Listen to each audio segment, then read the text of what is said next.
আমি এবার নবনিযুক্ত মাননীয় প্রধানমন্ত্রী জনাব তারেক রহমানকে মঞ্চে আসন নেওয়ার জন্য অনুরোধ জানাচ্ছি।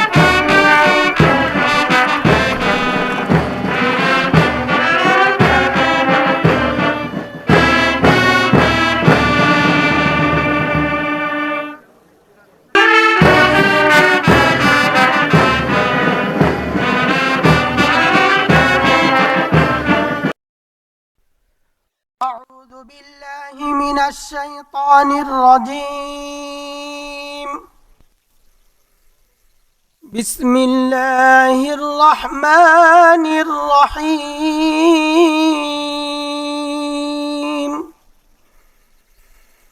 قل اللهم مالك الملك تؤتي الملك من تشاء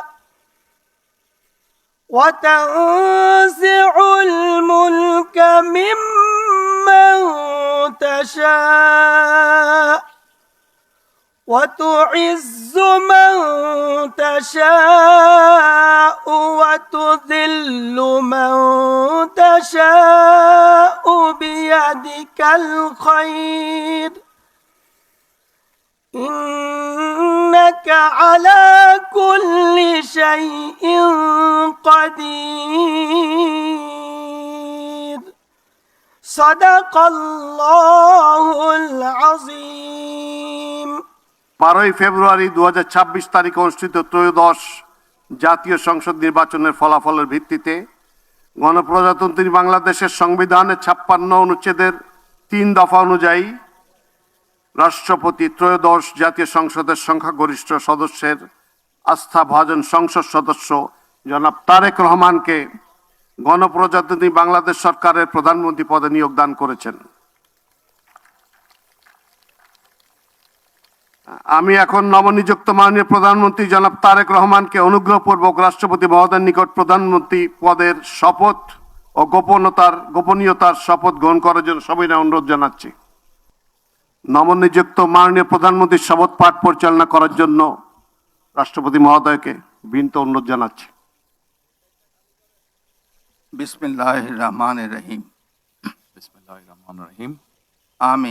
আমি সশ্রদ্ধ চিত্তে তারেক রহমান সশস্ত্র চিত্রে শপথ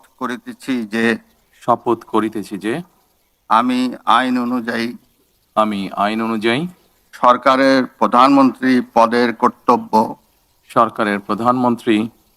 কর্তব্য বিশ্বস্ততার সহিত পালন করিব। আমি বাংলাদেশের প্রতি অকৃত্রিম বিশ্বাস ও আনুগত্য পোষণ করিব। আমি সংবিধানের রক্ষণ সমর্থন ও নিরাপত্তা বিধান করিব। আমি ভীতি বা অনুগ্রহ অনুরাগ বা বিরাগের বশবর্তী না হইয়া সকলের প্রতি আইন অনুযায়ী যথাবিহিত আচরণ করিব।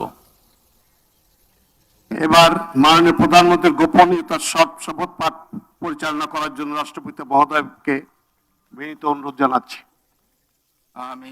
আমি তারেক রহমান সশস্ত্র চিত্রে শপথ করিতেছি যে সরকারের প্রধানমন্ত্রী রূপে যে সকল বিষয় আমার বিবেচনার জন্য আনিত হইবে বা যে সকল বিষয় আমি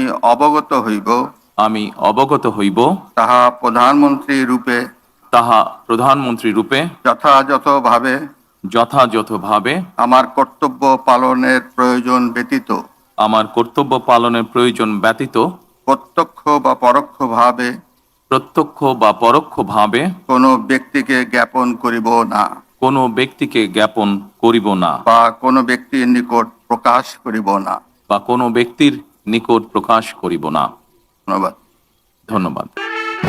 প্রধানমন্ত্রীকে পদের শপথ ও গোপনীয়তার শপথ স্বাক্ষর করার জন্য এবং স্বাক্ষর শেষে নির্ধারিত আসন গ্রহণ করার জন্য বিনীত অনুরোধ জানাচ্ছি।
গণপ্রজাতন্ত্রী বাংলাদেশ সরকারের প্রধানমন্ত্রী হিসেবে দায়িত্ব গ্রহণের জন্য আপনাকে আন্তরিক অভিনন্দন জানাচ্ছি।